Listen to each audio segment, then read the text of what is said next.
I inherited my grandfather's lake house on a Tuesday. By Friday, my sister had already hired a moving company. The difference was, I hadn't told anyone yet.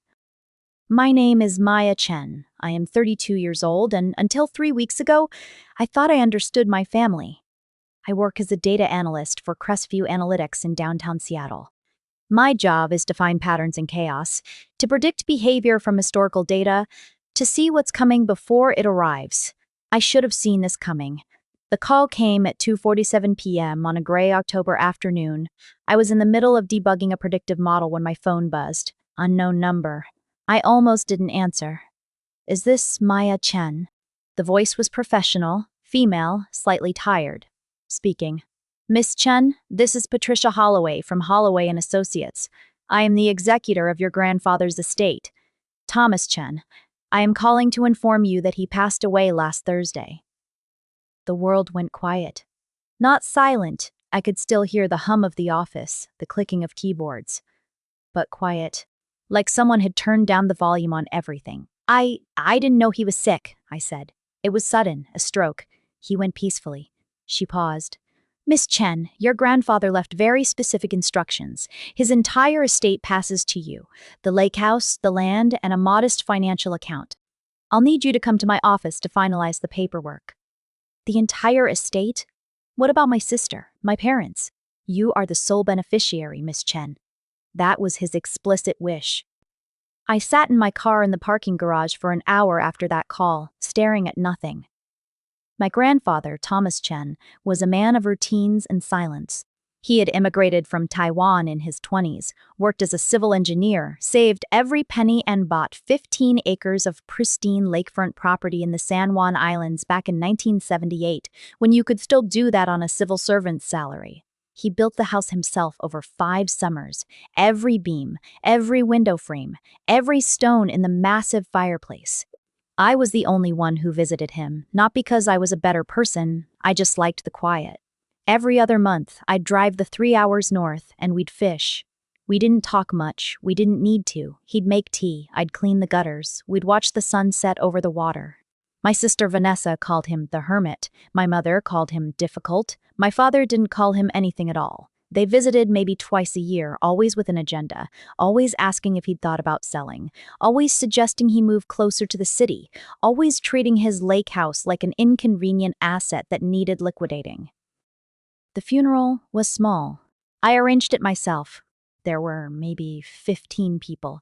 His neighbors from the island, his old fishing buddies, the woman who delivered his groceries. My family didn't come. My mother texted, "Too far on short notice. We'll have our own memorial here." They never did. I met with Patricia Holloway the following Tuesday. Her office was in a restored Victorian in Bellingham, all dark wood and brass fixtures. She was in her 60s, sharp-eyed, with silver hair pulled into a tight bun. She slid a thick manila folder across her desk. Your grandfather was very organized. The house is fully paid off. The property taxes are current. There is $180,000 in a savings account and another $50,000 in bonds. He also left you this. She handed me a sealed envelope. My name was written on it in my grandfather's careful architectural handwriting. I opened it. Maya, you are the only one who saw the house as a home. The others saw it as something to cash in. I know what will happen when I am gone. I know what they will try to do. Do not let them take this from you. The land remembers who tends it. You tended it. It's yours. There is a second letter in the lockbox. The combination is your birthday. Read it when you need it. Grandpa, my throat tightened. Patricia was watching me. Your grandfather came to me 6 months ago. He was very specific about his wishes. He also anticipated resistance from my family. Yes, I signed the papers. The deed transferred to my name. Maya Chen, sole owner of 15 acres and a hand-built cedar house with a stone fireplace and a dock that stretched out into the cold, clear water of Orcas Island. I drove up that same day. The house smelled like cedar and old books. Everything was exactly as I remembered. The fishing rods in the corner. The worn leather chair by the window. The view. God, the view. A wall of windows facing west, looking out over the water toward the Olympic Mountains. I found the lockbox in his bedroom closet. I entered the combination. .04 -15 -91. It clicked open. Inside was another envelope, thicker this time, and a small black notebook. The envelope contained copies of emails, printed, dated, highlighted. My stomach dropped. They were from my sister Vanessa to a real estate agent, dated 6 months ago. The subject line, grandfather's property, Orcas Island, pre-market evaluation. I read them with a kind of cold, detached horror. Hi, Jennifer. My grandfather owns a beautiful lakefront property on Orcas Island, about 15 acres. He's getting older and we're starting to think about his care options. Can you give me a confidential estimate of what it might be worth if we were to list it? He doesn't know we're asking, so please keep this discreet. The agent's reply, based on recent comps, I'd estimate $3.2 million to $3.8 million, depending on condition. Lakefront land is premium right now. Happy to do a quiet walkthrough if you can get me access. Vanessa's response. Perfect. I'll work on access. My sister sometimes visits him and might have a key. Let me see what I can do. There were more. Emails to contractors about renovation estimates. Emails to my parents with subject lines like, Dad's estate plan and, we need to talk about the property. The last email was dated 2 weeks before my grandfather died. Mom, Dad, I really think we need to have a family meeting about this. The property is worth almost $4 million and it's just sitting there. If something happens to Dad Chen, we need to make sure it's handled properly. Maya is too sentimental about this stuff. She won't see the bigger picture. I set the papers down. My hands were shaking. The notebook was my grandfather's daily log, short entries, mostly about the weather, the fish, repairs he'd made. But starting 6 months ago, the tone changed. The 15th of March, Vanessa called, asked about my plans for the property. 3rd time this year. The 3rd of April. Caught someone taking photos of the house from the water. Didn't recognize the boat. The 20th of April. Vanessa visited with a woman she said was a friend. The woman asked too many questions about the foundation and the septic system. I asked her to leave. May 8. Changed the locks. Maya is the only one I've given a key to. The 2nd of June. Made appointment with Patricia Holloway. Need to make sure this place goes to the right person. The last entry was dated 2 days before he died. The 10th of October. Saw Maya this weekend. She fixed the dock railing without being asked. She just saw it needed doing and did it. She's the only one who understands. I am leaving her everything. The others will be angry, but they were never going to be happy anyway. At least this way, the house goes to someone who loves it. I closed the notebook and sat in the silence of the house. The sun was setting, painting the water gold and pink. I could hear the gentle lap of waves against the dock. My phone buzzed. A text from my mother. Maya, we need to talk. Call me. I didn't call. Not yet. I needed to think. I spent the next 3 days at the house. I took the week off work, told them it was bereavement leave. I cleaned. I sorted through my grandfather's things with reverence, not efficiency. His clothes went to charity. His books I kept. His tools I organized in the shed. I didn't post anything on social media. I didn't tell anyone where I was. On the 4th day, I got a call from Vanessa. Maya, where the hell are you? Mom's been trying to reach you. I am at Grandpa's house. Oh, a pause. Okay, well, we need to talk about that actually. About the house. What about it? Maya, we need to be realistic. None of us can maintain a place like that. It's 3 hours away. It needs work. We should list it, split the proceeds, and...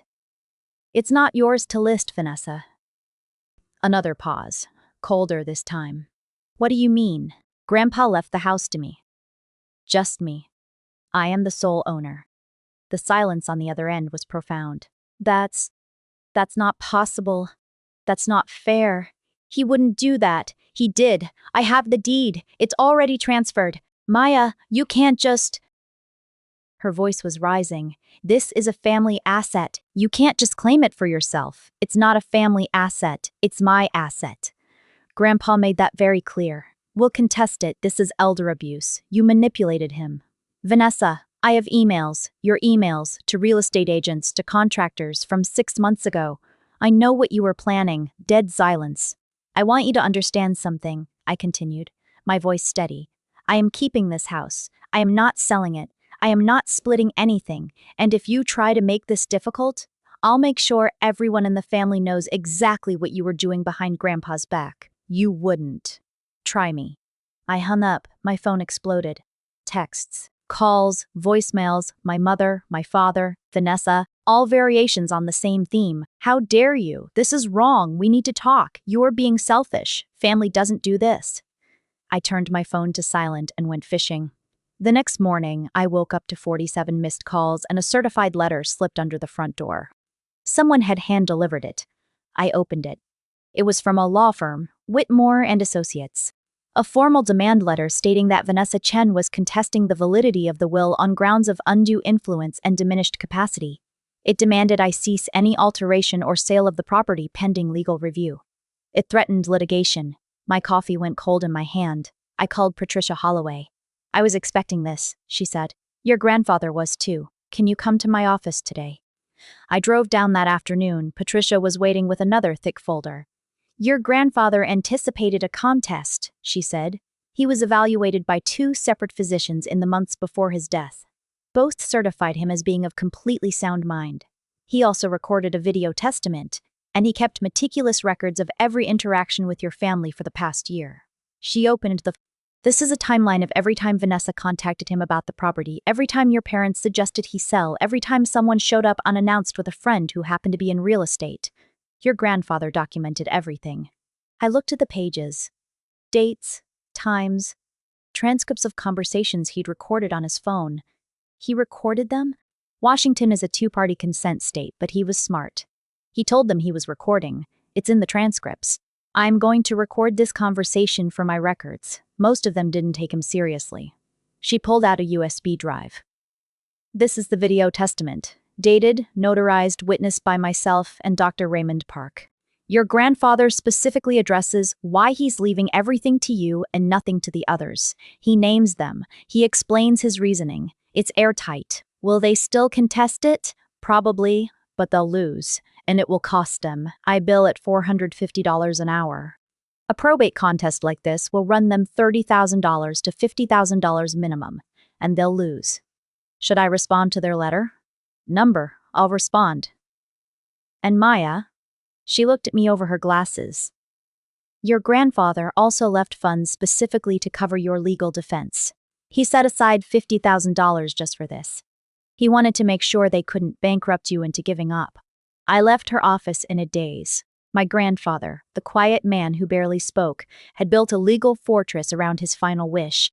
That night, I watched the video testament on my laptop, sitting in his leather chair by the window. His face filled the screen. Thinner than I remembered, but his eyes were clear. My name is Thomas Chen. Today is the 15th of August, 2024. I am of sound mind and body, and I am recording this to explain my final wishes. I am leaving my entire estate, the house, the land, and all financial accounts to my granddaughter, Maya Chen.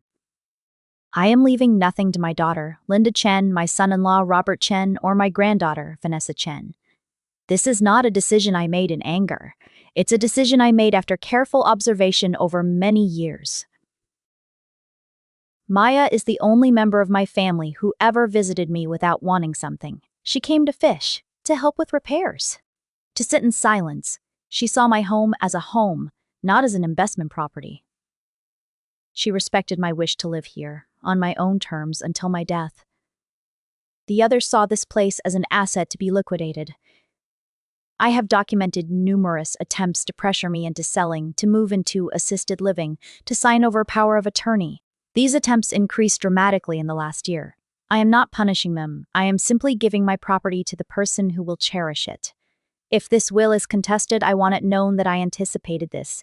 I was evaluated by physicians. I consulted with attorneys. I made this decision freely, clearly, and deliberately. Maya, if you are watching this, it means I am gone. I hope you know how much our time together meant to me. You reminded me why I built this house. Take care of it, and don't let them bully you out of it. You earned this. The video ended. I sat there in the dark, the only light coming from the laptop screen and the moon reflecting off the water. I cried for the first time since he died. The next morning, I got a call from my mother.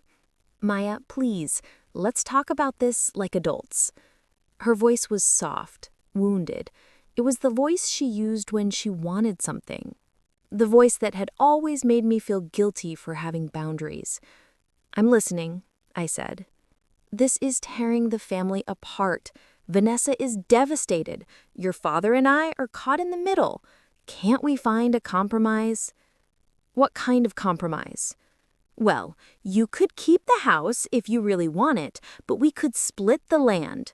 Or you could buy us out. We're not trying to take it from you, sweetheart. We just want what's fair. What's fair? The rallying cry of people who want more than they're entitled to. Mom, Grandpa left it to me. There's nothing to split. There's nothing to buy out. It's mine. But Maya, it's worth millions. You can't possibly what? Keep it? Why not? Because it's selfish. We're family. Family shares. There it was. The real voice. The entitled one. Did family share when I needed help with college loans? Did family share when I was unemployed for 6 months after graduation? I don't remember any offers then. That's different. We had our own expenses. You were an adult. And now I'm an adult with a house. Maya Chen, if you don't agree to work with us on this, we'll have no choice but to... But to what, Mom? Sue me? Go ahead. Grandpa left money for my legal defense. He knew this would happen. He planned for it. He turned you against us. That bitter old man poisoned your mind. He didn't have to. I saw the emails, Mom. Vanessa's emails to real estate agents from 6 months before he died. I know you were planning to sell this place out from under him if you got the chance. Silence. I'm keeping the house, I said. This conversation is over. I hung up. That afternoon, Vanessa posted on Facebook. It was a long, carefully crafted post, a performance of grief and betrayal. It's been a difficult week. As many of you know, we lost our grandfather recently.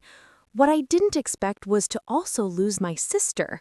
Without going into detail, our grandfather's estate has revealed some painful truths about family and greed. I'm learning that blood doesn't always mean loyalty. Grieving the loss of 2 relationships at once. Please keep our family in your thoughts. The comments rolled in. So sorry, praying for you. Family can be so hard. Stay strong. She was building a narrative. The wronged granddaughter, the victim of a greedy sibling. I didn't respond. I didn't defend myself. I remembered something my grandfather once told me. People who need to perform their virtue don't have any. But my phone started buzzing with messages from extended family, aunts, uncles, cousins I hadn't spoken to in years. What's going on with the inheritance? Vanessa seems really hurt. Can't you guys work this out? Family is more important than money. The pressure was building. They were trying to use social shame to force me to capitulate. I drafted a single response and sent it to everyone who asked. Grandpa left the house to me. His decision was clearly documented and legally sound. I'm respecting his wishes. That's all I'll be saying about this. Most people left it alone after that, but a few pushed back. But what about your sister? That seems really unfair. I didn't respond to those. 3 days later, I got a call from a number I didn't recognize. I answered. Is this Maya Chen? Yes. Miss Chen, my name is David Torres. I'm a producer for Family Mediation Now, a reality show that helps families resolve estate disputes. We've been contacted by your family and we'd love to... I hung up. They'd contacted a reality show. They were actually trying to turn this into a television spectacle. My phone rang again. Same number. I blocked it. An hour later, I got an email from the same producer with an offer. $15,000 appearance fee, a chance to tell your side of the story, professional mediation in a supportive environment. I deleted it. That night, I made a decision. I opened my laptop and started drafting a document. Not a social media post, not a defense, a boundary. I called it Estate Communication Policy, Thomas Chen property. It was simple. All communication regarding Thomas Chen's estate must go through Patricia Holloway, attorney at law. I will not discuss the estate on social media, in family group chats, or at family events. Any attempts to contact me directly about the property will be ignored and documented. Any attempts to harass, intimidate, or publicly shame me will be referred to legal counsel. This policy is non-negotiable and permanent. I sent it to my mother, my father, and Vanessa via email. BCC Patricia Holloway. The response was volcanic. Vanessa, you're insane. You need therapy. Mom, this is what our family has come to, legal threats? Dad, who rarely weighed in on anything, you're making a huge mistake, Maya. You'll regret this. I didn't respond. I forwarded each message to Patricia. Her reply was brief. Good. Let them rage. Every message is evidence of harassment if we need it. 2 weeks later, I got a certified letter. The lawsuit was official. Vanessa Chen versus Maya Chen and the estate of Thomas Chen. The claims: undue influence, lack of testamentary capacity, fraud. They were throwing everything at the wall to see what stuck. I met with Patricia. She was unworried. This is a tantrum in legal language, she said. They have no evidence. We have video testimony, medical evaluations, and documented evidence of their attempts to pressure your grandfather. We'll file a motion to dismiss. It'll be over in 6 months. 6 months? Unfortunately, yes. Probate court moves slowly. But Maya, here's what I need you to understand. They're not actually trying to win. They know they can't. They're trying to make you miserable enough to settle. They're hoping you'll agree to split the property just to make it stop. I won't. Good. Then let them waste their money. The next 6 months were a masterclass in psychological warfare. My phone number somehow ended up on a dozen real estate mailing lists. I got calls weekly from agents asking if I wanted to list the property. Someone filed a false complaint with the county about unpermitted structures on the land. I had to hire a surveyor to prove everything was up to code. $3,000. Vanessa's husband, a man I'd met maybe 3 times, showed up at my office in Seattle. Security had to escort him out when he started yelling in the lobby about family betrayal. My mother sent a handwritten letter, not to me, but to my boss, expressing concern about my mental state and suggesting I was going through something difficult. My boss, thankfully, called me in and asked me if I was okay. I told him the truth. He was supportive, but it was humiliating. Every Sunday, like clockwork, I got an email from a different family member. Aunts, uncles, cousins I hadn't spoken to in years. What's going on with the inheritance? Vanessa seems really hurt. Can't you guys work this out? Family is more important than money. The pressure was building. They were trying to use social shame to force me to capitulate.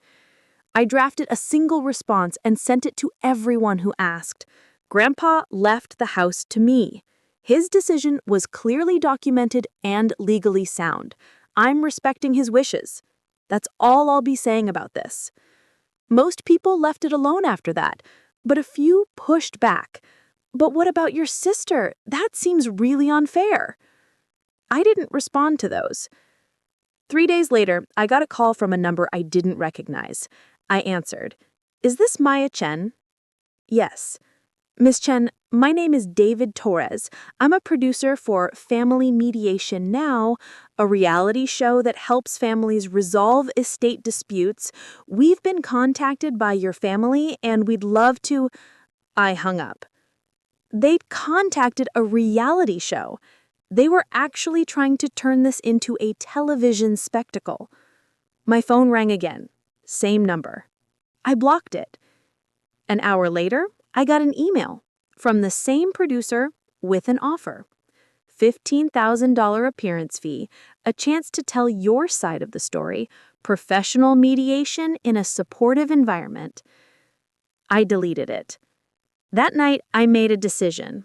I opened my laptop and started drafting a document. Not a social media post, not a defense, a boundary. I called it Estate Communication Policy, Thomas Chen Property. It was simple. All communication regarding Thomas Chen's estate must go through Patricia Holloway, attorney at law. I will not discuss the estate on social media, in family group chats, or at family events. Any attempts to contact me directly about the property will be ignored and documented. Any attempts to harass, intimidate, or publicly shame me will be referred to legal counsel. This policy is non-negotiable and permanent. I sent it to my mother, my father, and Vanessa via email. BCC Patricia Holloway. The response was immediate and volcanic. Vanessa, you're insane. You need therapy. Mom, this is what our family has come to? Legal threats? Dad, who rarely weighed in on anything, you're making a huge mistake, Maya. You'll regret this. I didn't respond. I forwarded each message to Patricia. Her reply was brief. Good. Let them rage. Every message is evidence of harassment if we need it. 2 weeks later, I got a certified letter. The lawsuit was official. Vanessa Chen versus Maya Chen and the estate of Thomas Chen. The claims? Undue influence, lack of testamentary capacity, fraud. They were throwing everything at the wall to see what stuck.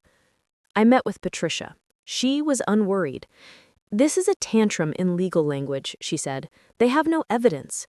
We have video testimony, medical evaluations, and documented evidence of their attempts to pressure your grandfather. We'll file a motion to dismiss. It'll be over in 6 months. 6 months? Unfortunately, yes. Probate court moves slowly. But Maya, here's what I need you to understand.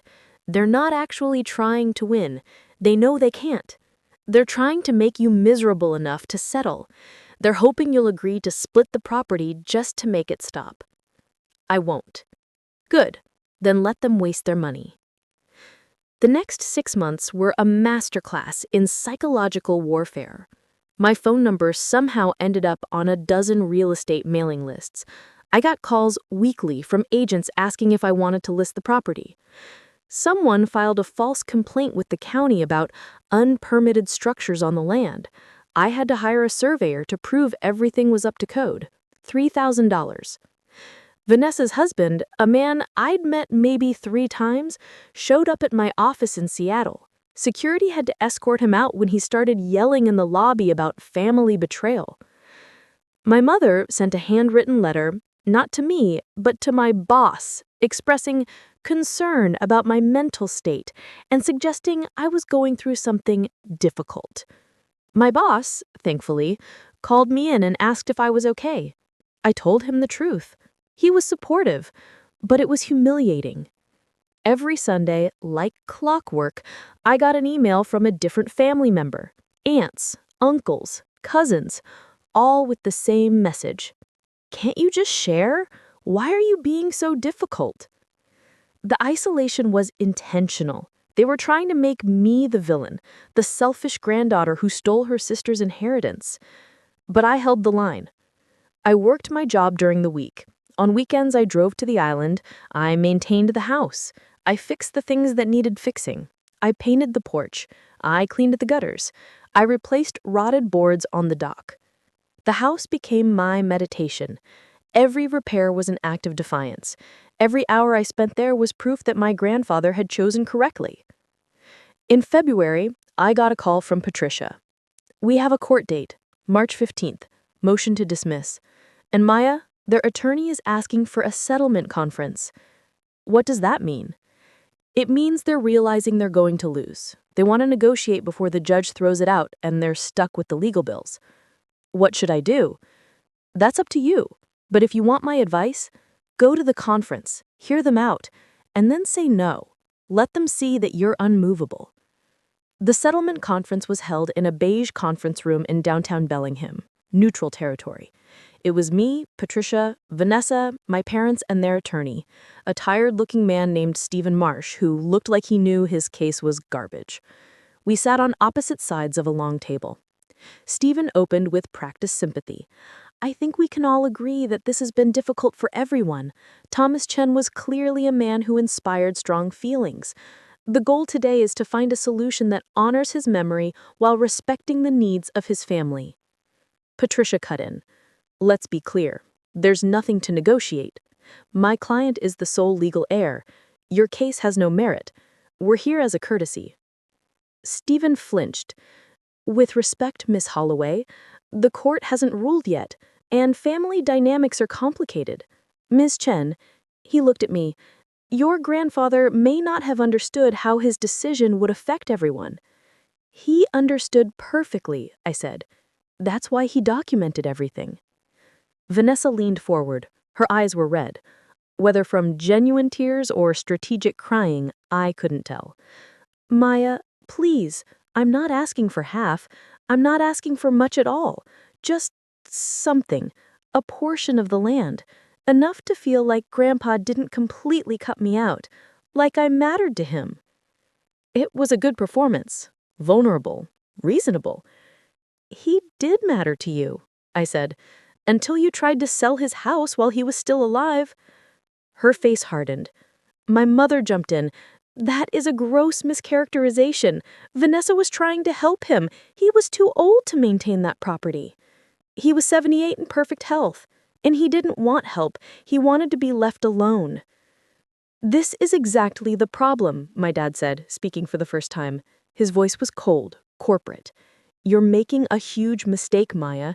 You dig in, you make everything adversarial. We're trying to find a compromise, and you won't even consider it. What's the compromise?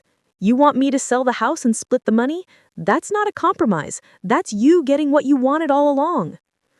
We're offering you 60%, Stephen said. Your sister gets 20, your parents get 20, you keep the majority. Everyone walks away with something. I looked at Patricia. She gave me the slightest shake of her head. No, I said. Maya, be reasonable, my mother said, her voice breaking. We're family. Then act like it, I said. Respect Grandpa's wishes, drop the lawsuit, and leave me alone. I stood up. Patricia stood with me. We're done here, she said. We walked out. Behind me, I heard Vanessa's voice, no longer vulnerable, sharp with rage. She's going to regret this. I swear to God, she's going to regret this. Patricia's hand on my arm was the only thing that kept me from turning around. 2 weeks later, the motion to dismiss was granted. The judge's ruling was scathing. He found no evidence of undue influence, no evidence of diminished capacity, and noted that the plaintiffs appear to be motivated not by concern for the decedent's wishes, but their own financial interests. He ordered Vanessa to pay my legal fees, $22,000. She never paid. We had to file a separate action to collect. We eventually settled for $15,000 and a signed agreement that she would never contest the estate again. It was over. I thought the silence would be a relief. It wasn't. It was just empty.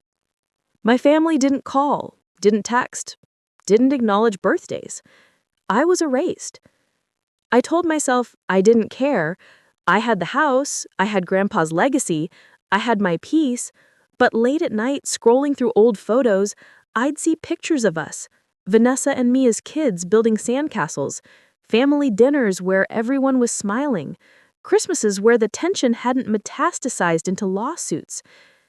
Had it always been transactional, or had something broken along the way? I didn't have answers. What I had was 15 acres of silence. I spent more and more time at the house. My job went remote during COVID and never went back. I asked if I could work from the island permanently. They said yes. I moved in fully in April. The house settled around me like an old coat. I learned its rhythms, the way the wind came off the water in the afternoons, the way the light changed through the seasons, the sound of rain on the metal roof. I started a garden, tomatoes, beans, herbs, things Grandpa had grown. I fixed up the old workshop and started building furniture, rough tables, chairs, a bench for the dock. I adopted a dog from the island shelter, a scruffy terrier mix named Scout. She followed me everywhere, her nails clicking on the hardwood floors. Slowly, quietly, I built a life. The neighbors became friends. I helped Tom fix his boat motor. Sarah taught me how to can salmon. We had bonfires on the beach, quiet Sundays drinking coffee on the dock.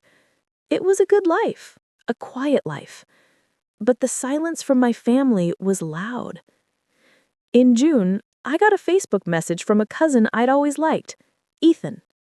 He was a few years younger than me, and he'd always been kind. Hey, Maya, I know things are complicated. I'm not taking sides, but I wanted you to know I drove by Grandpa's house last weekend. I was kayaking in the area. It looks beautiful. You can tell someone's taking care of it. I think he'd be really happy. Anyway, I miss you. If you ever want to grab a beer, no family drama, just us, let me know. I stared at that message for a long time. I wrote back, I'd like that. We met up 2 weeks later at a brewery in Anacortes. It was awkward at first. We didn't know what was safe to talk about. But eventually we found our rhythm.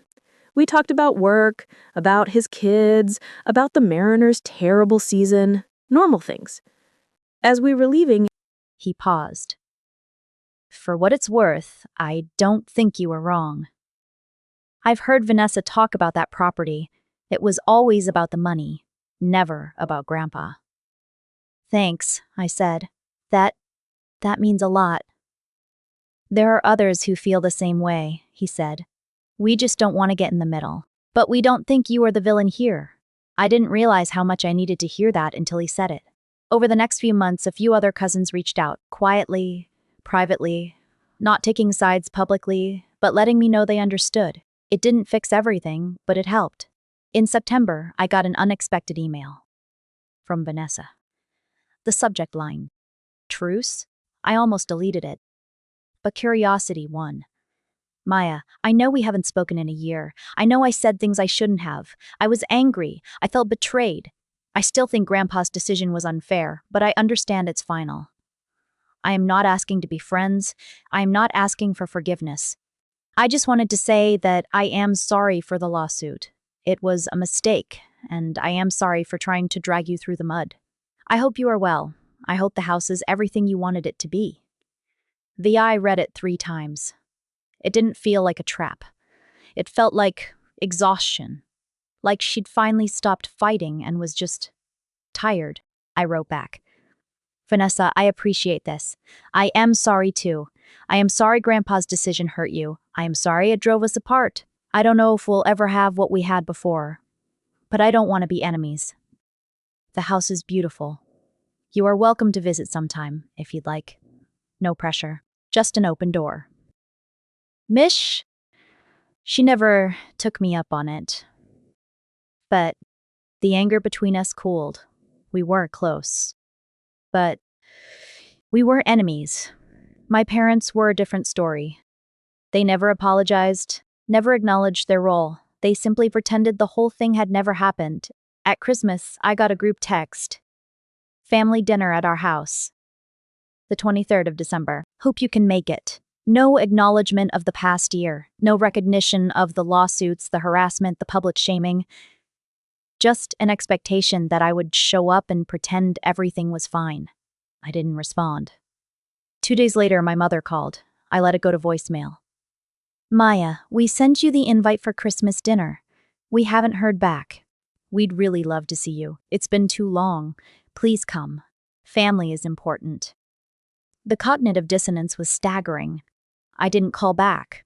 On the 23rd of December, I spent the evening on the island. I made Grandpa's recipe for hot and sour soup. I watched the sunset with Scout curled up beside me. I called Ethan, and we talked for an hour about nothing important. It was the best Christmas I'd had in years. In January, I got a letter. Not certified, not legal, just a regular envelope with a local postmark. Inside was a handwritten note. Maya, my name is Helen Park. I live on the island. Your grandfather and I were friends for many years. I was his neighbor down the beach. I wanted to reach out sooner, but I wasn't sure if it was my place. I wanted you to know that Thomas talked about you often, with such pride. He would tell me about your visits, about the work you did on the house, about how you never asked him for anything.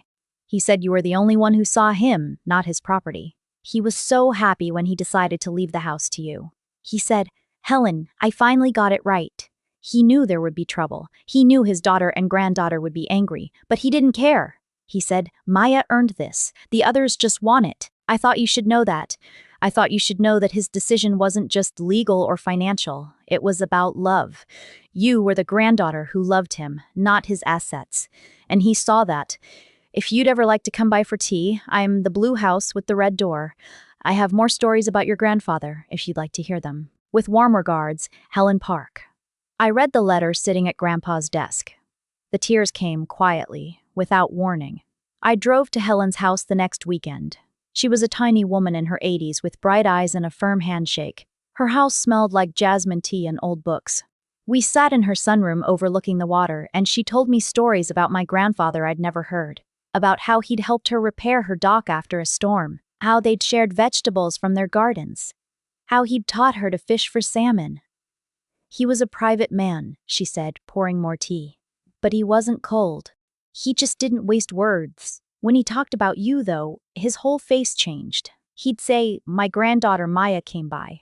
We didn't talk much. We didn't need to." That was the highest compliment he could give. "I miss him," I said quietly. "Of course you do. But Maya, look around you.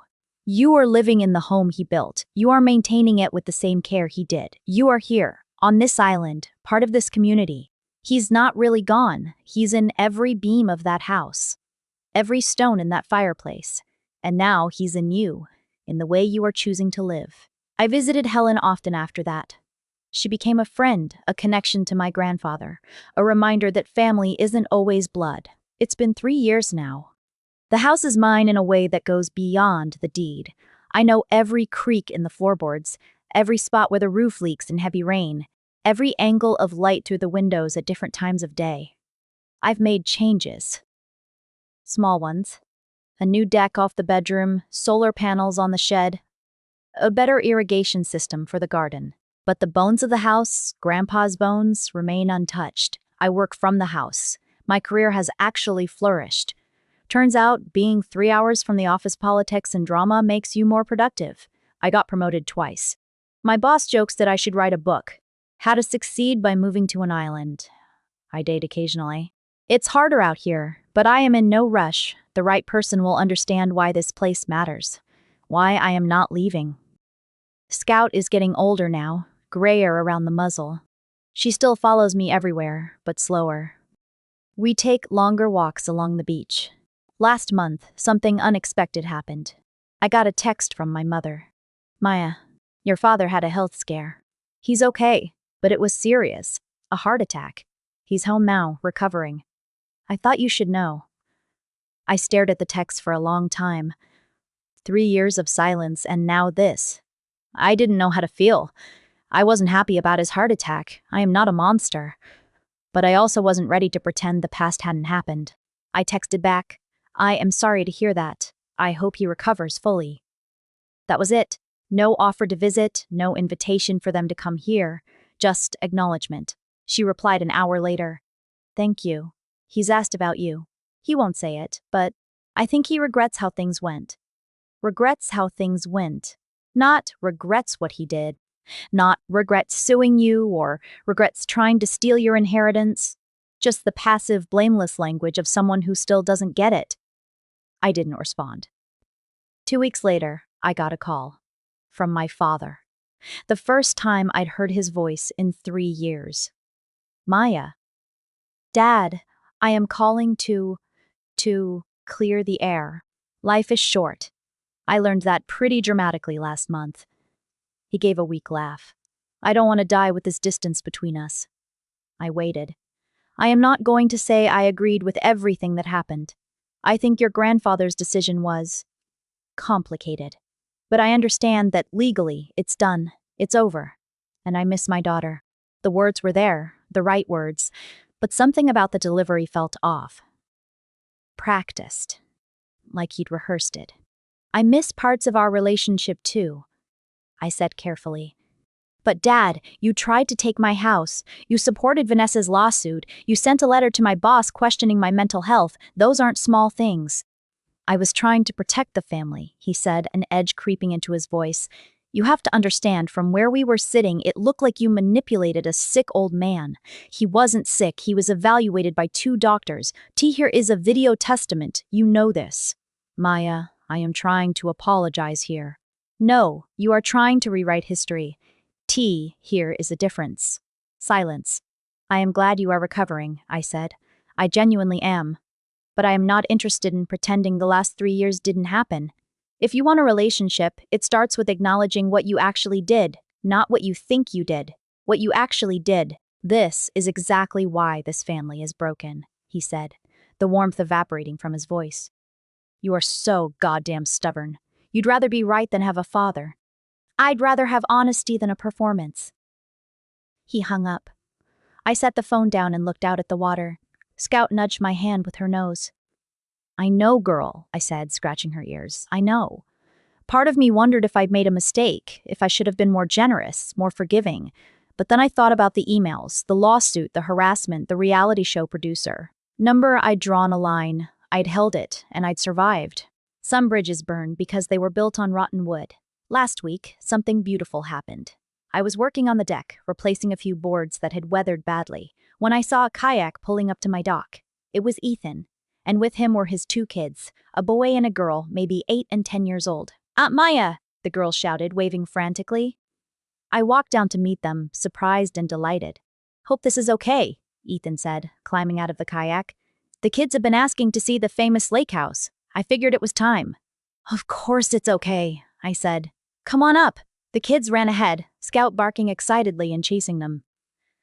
Ethan and I followed at a slower pace. I haven't brought them around because, family. Family politics, but they're getting older. They ask questions. I am not going to lie to them about you. What do they know? The truth. That their great-great-grandfather left you his house, that some people were upset about it, that you chose to honor his wishes. They think it's cool, actually. Especially when I told them you built most of the furniture yourself. We reached the house. The kids were already inside, exploring what the Reverend's children have for new, interesting places. This is so cool, the boy said, looking up at the vaulted ceiling. Did great-great-grandpa really build this whole thing? He did, I said. Every piece. It took him 5 summers. Can you teach me to build stuff? He asked, his eyes wide. I looked at Ethan. He nodded, smiling. Yeah, I said. I can teach you. We spent the afternoon together. I showed them the workshop, let them use the hand tools under supervision. We built a simple birdhouse together, their small hands struggling with the hammer, their faces scrunched in concentration. We had lunch on the deck, sandwiches and lemonade, and I told them stories about their great-great-grandfather. About the time he caught a 40-pound salmon, about the year a black bear broke into his shed and he chased it off with a broom. They laughed. They asked questions. They looked at me like I was interesting, not like I was the family villain. As they were leaving, the girl hugged me. Thanks, Aunt Maya. Can we come back? Anytime, I said. After they left, I sat on the deck and watched the sunset. Scout was asleep at my feet. The birdhouse was drying on the workshop table, a little crooked, but sturdy. I thought about legacy, about what we leave behind. My grandfather left me a house, but more than that, he left me permission. Permission to say no. Permission to honor my own needs. Permission to walk away from people who only valued me for what I could provide. That's a rare gift. And now, I was passing something on too. Not to Vanessa, not to my parents, but to Ethan's kids, to the next generation who deserve to know that boundaries aren't cruelty, that standing your ground isn't selfishness, that sometimes the family you choose matters more than the family you are born into. I still think about them sometimes. My parents. Vanessa. I wonder if they ever really understood what they were asking of me. If they ever saw how their constant pressure eroded something between us that can't be rebuilt. I don't hate them. Hate requires too much energy, too much ongoing engagement. I just released them. They were never going to be the people I needed them to be. And I was never going to be the compliant, useful daughter and sister they wanted. That's okay. It has to be okay. Because the alternative is spending my life trying to earn love from people who see me as a resource, not a person. I spent 30 years doing that. I am not spending another day. The lake is quiet tonight. The water is like glass, reflecting the stars. The air smells like pine and snow. There is a storm coming in tomorrow. I am sitting in my grandfather's chair, the leather worn soft by decades of use. Scout is curled up beside me. There is a fire in the fireplace, crackling softly. My phone is on the table, face down, silent. There are no emergencies tonight, no legal battles, no family drama. Just peace. Hard-won, carefully defended, precious peace. I built this life with my own hands. I fought for it. I held the line when they tried to take it from me. And now, finally, it's mine. Not because a deed says so, but because I chose it. Every day, every boundary, every quiet morning on the dock with my coffee, this is my inheritance. Not the house, not the land. The knowledge that I am enough, that my needs matter, that I don't have to set myself on fire to keep others warm. My grandfather knew that. He tried to teach me. It took losing everything else to finally learn it. But I learned it, and I am never going back.